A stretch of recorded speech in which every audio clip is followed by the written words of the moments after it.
Hay un cansancio que no se cura durmiendo. No nace en los músculos, ni en los huesos, ni siquiera en la larga sucesión de días que parecen repetirse como puertas cerradas. Es un cansancio más silencioso, más íntimo, casi invisible.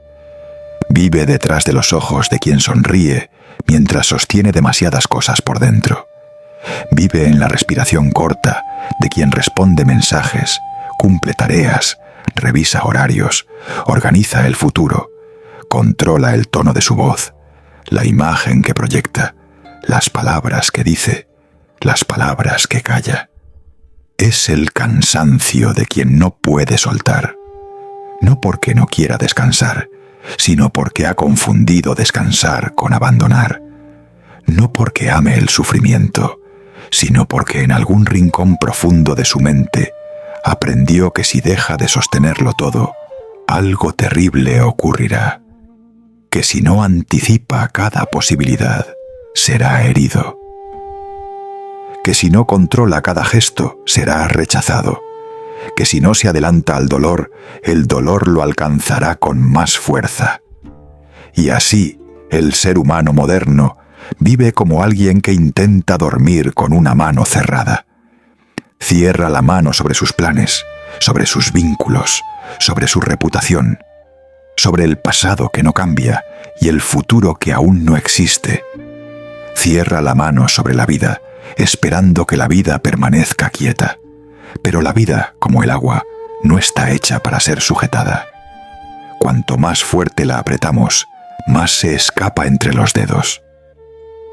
Tal vez la herida más profunda de nuestra época no sea la falta de tiempo, sino la imposibilidad de entregarnos al tiempo.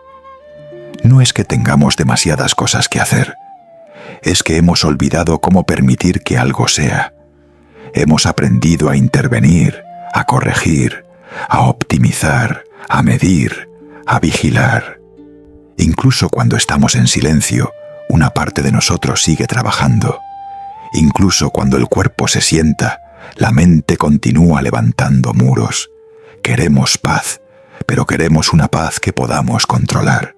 Queremos confianza, pero solo después de haber eliminado todo riesgo. Queremos amor, pero sin vulnerabilidad. Queremos vivir, pero sin que la vida nos sorprenda demasiado. Y ahí comienza una contradicción suave y cruel. Cuanto más intentamos asegurar la paz, más la alejamos. Porque la paz no aparece cuando todo está bajo control. La paz aparece cuando, por un instante, dejamos de necesitar que todo lo esté. Esto no significa rendirse de manera pasiva. No significa mirar el mundo con indiferencia, ni abandonar nuestras responsabilidades, ni convertir la serenidad en una excusa para no actuar. Soltar el control no es dejar que la casa se incendie mientras uno contempla las llamas. Es algo mucho más difícil, más fino, más antiguo. Es aprender a distinguir entre lo que podemos cuidar y lo que jamás nos perteneció. Quizá por eso las antiguas tradiciones de Oriente no miraban la paz como una conquista, sino como un regreso.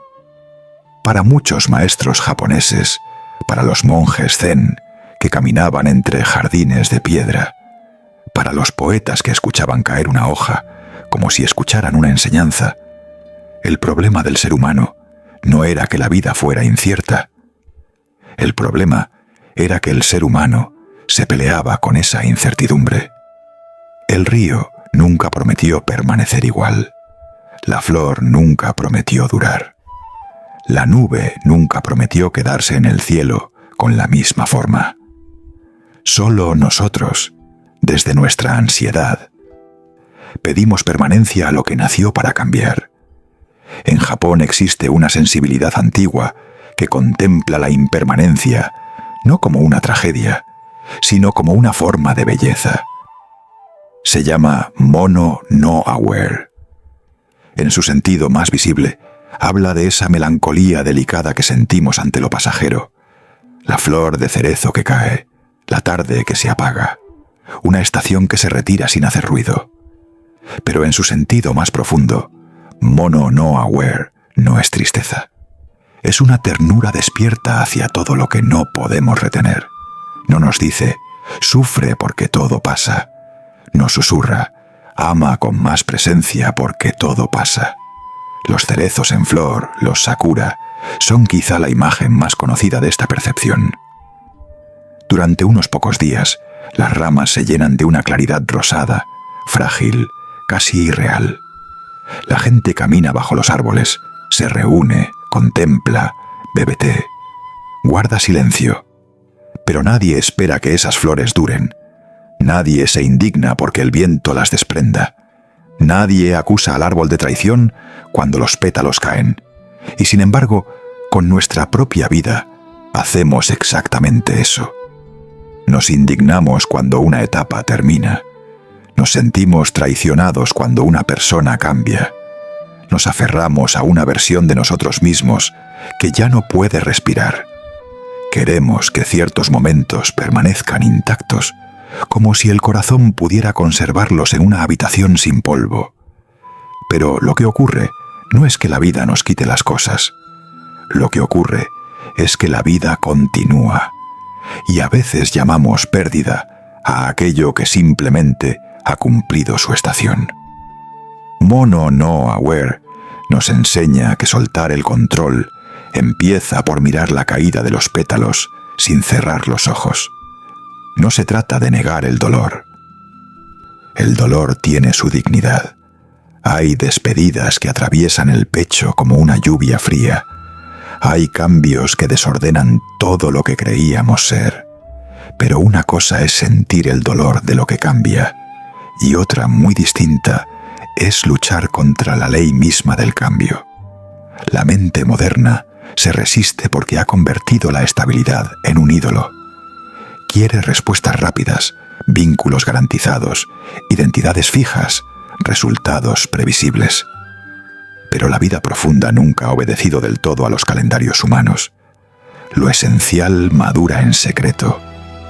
Lo importante se transforma antes de pedirnos permiso. El alma, como un bosque, no crece en línea recta. Si este tipo de reflexión resuena contigo, quizá este canal pueda ser un lugar al que regresar en silencio. Puedes suscribirte, no como quien firma una promesa, sino como quien deja una pequeña lámpara encendida para volver, de vez en cuando, a recordar lo que el ruido nos hace olvidar. Soltar el control desde esta primera puerta no es hacer menos fuerza por cansancio. Es aprender a mirar la vida con una inteligencia más antigua que el miedo. Es comprender que no todo lo que termina fracasa, que no todo lo que cambia nos abandona, que no todo lo que se va nos deja vacíos. A veces lo que se va abre espacio. A veces lo que no pudimos retener nos devuelve las manos. Porque una mano cerrada puede proteger algo durante un tiempo, pero también deja de sentir el viento. Una mano cerrada no puede recibir, no puede acariciar, no puede descansar sobre la tierra. La primera enseñanza japonesa sobre soltar el control tal vez sea esta.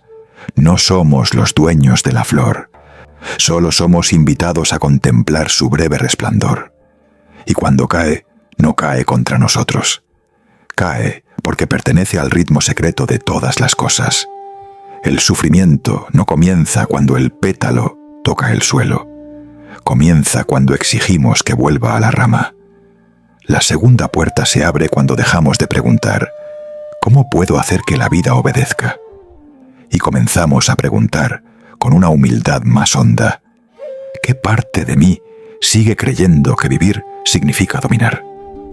En el pensamiento taoísta existe una palabra que parece sencilla, pero que contiene una revolución silenciosa. Wu Wei.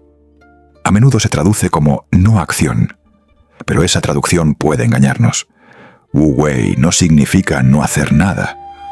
No significa quedarse inmóvil ante el mundo, ni renunciar a la voluntad, ni vivir como una hoja perdida sin dirección. Su sentido profundo es más sutil, actuar sin forzar.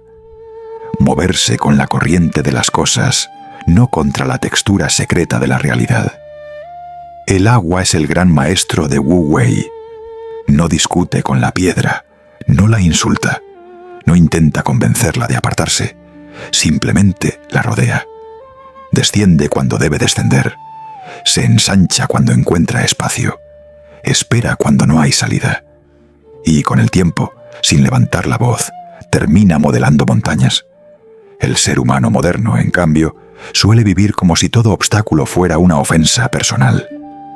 Si algo no ocurre cuando lo desea, se tensa. Si alguien no responde como esperaba, se angustia. Si un plan cambia, siente que el mundo se ha vuelto inseguro. No ve una piedra en el río, ve una amenaza a su identidad. Pero el río no pierde su esencia por cambiar de dirección.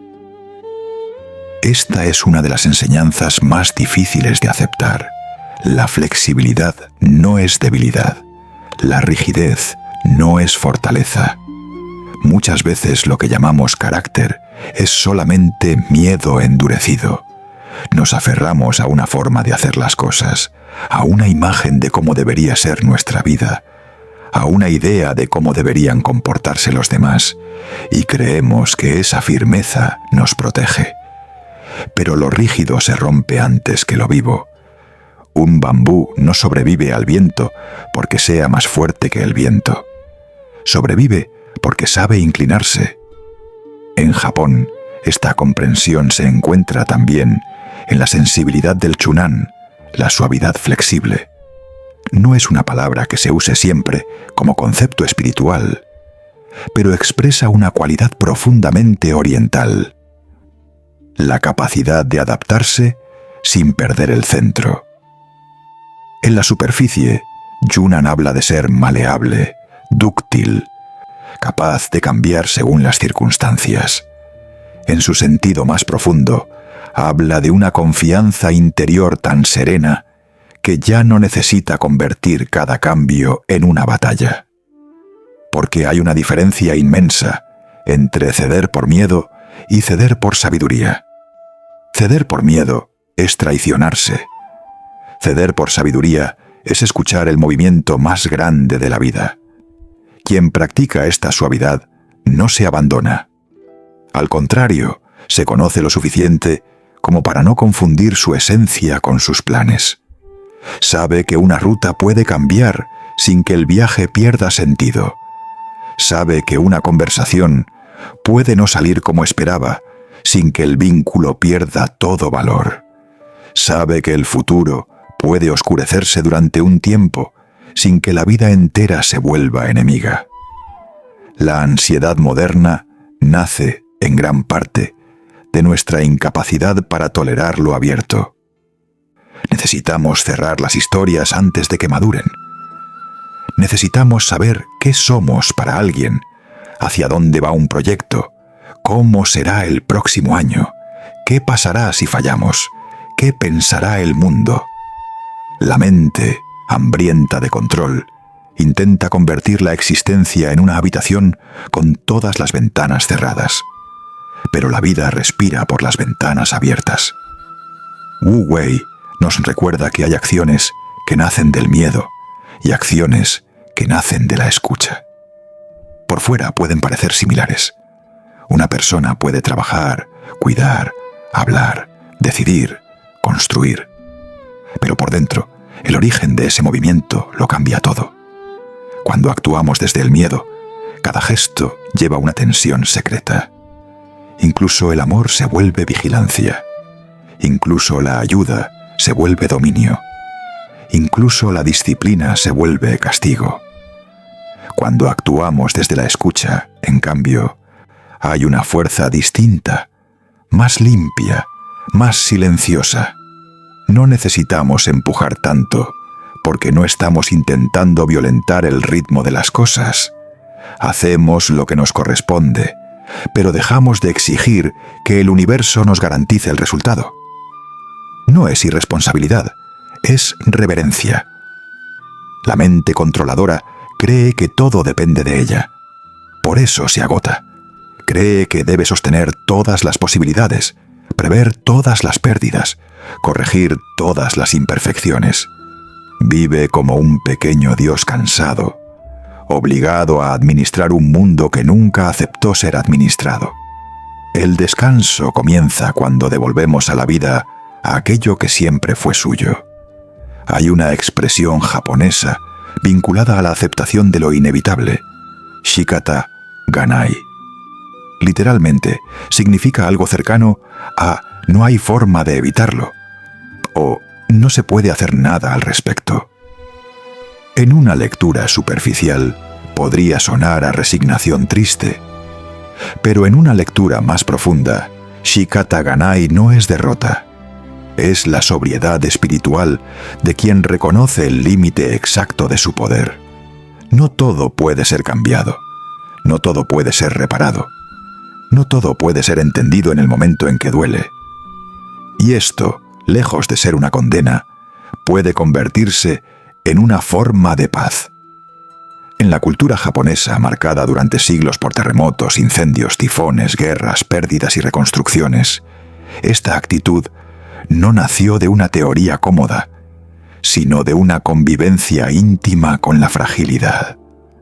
Hay una sabiduría que solo aparece cuando una civilización ha visto caer muchas veces lo que amaba, y aún así ha aprendido a levantar una taza de té con delicadeza. Shikata Ganai no dice, no importa. Dice, esto también pertenece al mundo. No cancela la tristeza, la coloca en un cuenco más amplio. Nos permite llorar sin añadir a las lágrimas la violencia de la resistencia inútil. Porque una parte inmensa de nuestro sufrimiento no proviene del hecho en sí, sino de la frase interna que repetimos después.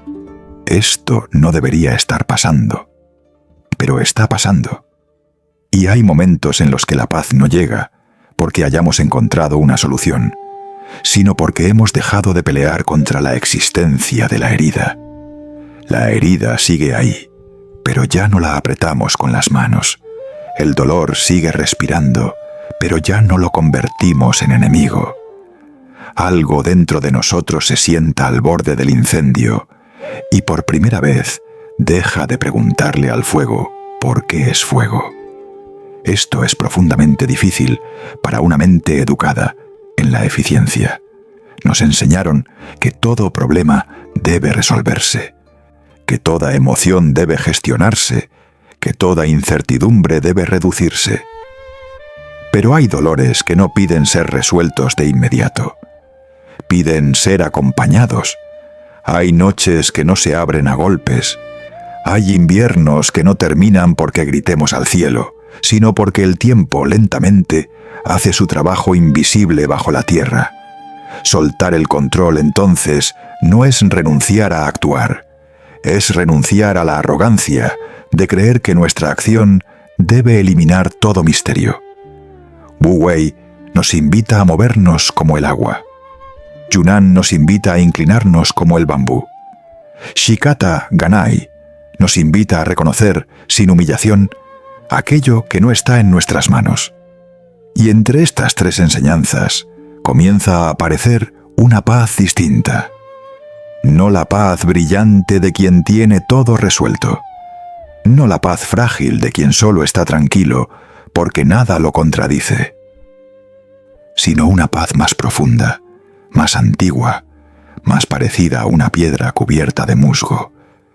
Una paz que no necesita que el mundo sea perfecto para permanecer. Quizá descansar no sea cerrar los ojos cuando todo acaba. Quizá descansar sea dejar de convertir cada instante en un juicio contra la vida. Porque cuando dejamos de forzar, algo muy extraño sucede. El mundo no se vuelve necesariamente más fácil. Las personas no se comportan siempre como esperamos. Los planes no dejan de romperse. El futuro no se vuelve transparente. Pero nosotros dejamos de vivir como si cada cambio fuera una caída. Y entonces, en medio de lo incierto, aparece un espacio. Pequeño al principio, apenas una respiración, un claro entre los árboles, un lugar interior donde ya no necesitamos empujar el río, porque empezamos a recordar que también nosotros somos agua. La tercera puerta no se abre hacia afuera, se abre hacia abajo, hacia esa zona profunda donde uno descubre que el control no era solamente una estrategia mental, sino una forma de identidad. No queríamos controlar solo para evitar el dolor. Queríamos controlar porque, sin ese esfuerzo constante, no sabíamos quiénes éramos. Hay personas que, cuando dejan de preocuparse, sienten culpa. Cuando descansan, sienten que están fallando. Cuando no anticipan, sienten que están siendo ingenuas. Han vivido tanto tiempo vigilando la vida que la calma les parece sospechosa, como si la paz fuera una habitación demasiado silenciosa para ser segura. Y quizá, por eso soltar el control no sucede de golpe. No es una iluminación repentina, ni una frase hermosa escrita en una taza de té. Es más parecido a desatar un nudo antiguo con las manos temblorosas. Se tira un poco, se espera, se respira, se vuelve a mirar, porque algunos nudos no se deshacen con fuerza, sino con paciencia. En el corazón de la estética japonesa existe una palabra que puede ayudarnos a comprender esta paciencia: wabi-sabi. En su sentido más superficial, wabi-sabi suele asociarse con la belleza de lo imperfecto, lo envejecido, lo simple, lo incompleto. Una taza de cerámica con una forma irregular, una madera marcada por el tiempo, una pared donde la sombra cae de manera desigual, una flor solitaria en un jarrón humilde. Pero wabi-sabi no es una decoración, no es un estilo, es una manera de mirar. En su sentido más profundo, wabi-sabi nos enseña que la vida no necesita ser pulida hasta volverse impecable para ser digna de amor, que lo roto no siempre debe ocultarse, que lo incompleto no siempre exige corrección, que hay una belleza secreta en aquello que ha sido tocado por el tiempo y no pretende negar sus marcas. La mente controladora, en cambio, vive en guerra contra la grieta. Quiere una versión perfecta de sí misma, una vida sin errores visibles, una historia sin zonas oscuras, una personalidad coherente, admirable, tranquila, eficiente. Quiere que todo encaje como una habitación ordenada para una visita que nunca llega. Y cuando algo se rompe, cuando aparece una contradicción, cuando el corazón revela su fragilidad, la mente intenta cubrirlo de inmediato. Pero el alma no madura bajo el barniz, madura en contacto con la intemperie. El wabi-sabi nos invita a dejar de corregir nuestra humanidad como si fuera un defecto de fabricación. No somos máquinas espirituales diseñadas para funcionar sin ruido. Somos criaturas atravesadas por estaciones. Hay días de claridad y días de niebla. Hay decisiones sabias y decisiones nacidas del miedo. Hay momentos en que hablamos con nobleza y otros en que apenas conseguimos no rompernos. Soltar el control también significa dejar de exigirnos una pureza imposible. No es justificar la inconsciencia, ni embellecer el daño, ni convertir cada herida en un adorno poético. Es algo más honesto, reconocer que la paz no comienza cuando eliminamos todas nuestras grietas, sino cuando dejamos de odiarnos por tenerlas. Hay una práctica japonesa que encarna esta enseñanza con una precisión casi sagrada: kintsugi, el arte de reparar cerámica rota con oro. Cuando una taza se quiebra, no se esconde la fractura. No se intenta devolverle una apariencia intacta. Las líneas rotas se unen con una mezcla dorada, haciendo visible la historia de la ruptura. A simple vista, kintsugi parece decir que lo roto puede volver a ser bello, pero en un nivel más hondo dice algo aún más radical: lo roto no tiene que fingir que nunca se rompió. ¿Cuánta energía gastamos intentando parecer intactos? Respondemos: estoy bien, cuando por dentro todavía hay habitaciones apagadas. Sonreímos con cuidado para que nadie vea la fatiga. Organizamos nuestra imagen como quien ordena una mesa antes de que lleguen invitados. Queremos que el mundo vea la taza completa, no las líneas por donde la vida nos abrió. Pero tal vez la verdadera serenidad comienza cuando dejamos de presentar una versión restaurada de nosotros mismos y permitimos que la verdad respire. El control, muchas veces, es una forma de vergüenza. Queremos controlar lo que otros ven para no ser rechazados por aquello que aún no hemos aprendido a abrazar. Queremos controlar las conversaciones para que no toquen nuestras zonas frágiles. Queremos controlar el futuro para que no repita las antiguas heridas del pasado. Pero el oro del kintsugi no aparece antes de la fractura. Aparece precisamente allí donde algo se quebró. Esto no significa buscar el dolor, ni romantizar la pérdida. Significa comprender que ninguna vida profunda llega intacta al final del camino. Todos, de una forma u otra, somos vasijas reparadas. Algunos llevan el oro a la vista. Otros todavía esconden los fragmentos en silencio. Pero nadie atraviesa el mundo sin ser tocado por alguna forma de ruptura. Y cuando entendemos esto, algo se suaviza. Dejamos de mirar nuestra historia como una serie de fallos que debieron evitarse y comenzamos a verla como un paisaje donde incluso las grietas conducen la luz. La cuarta puerta podría llamarse Mushin. Mushin significa mente sin mente. En las artes zen y en disciplinas tradicionales como la caligrafía, el tiro con arco o la ceremonia del té, señala un estado en el que la acción ya no está contaminada por el exceso de pensamiento. La mano se mueve, pero no desde la ansiedad. La respiración acompaña, pero no intenta poseer el resultado. La mente está presente, pero no se aferra. No es vacío muerto, es claridad sin ruido. La persona moderna vive casi siempre lejos de Mushin.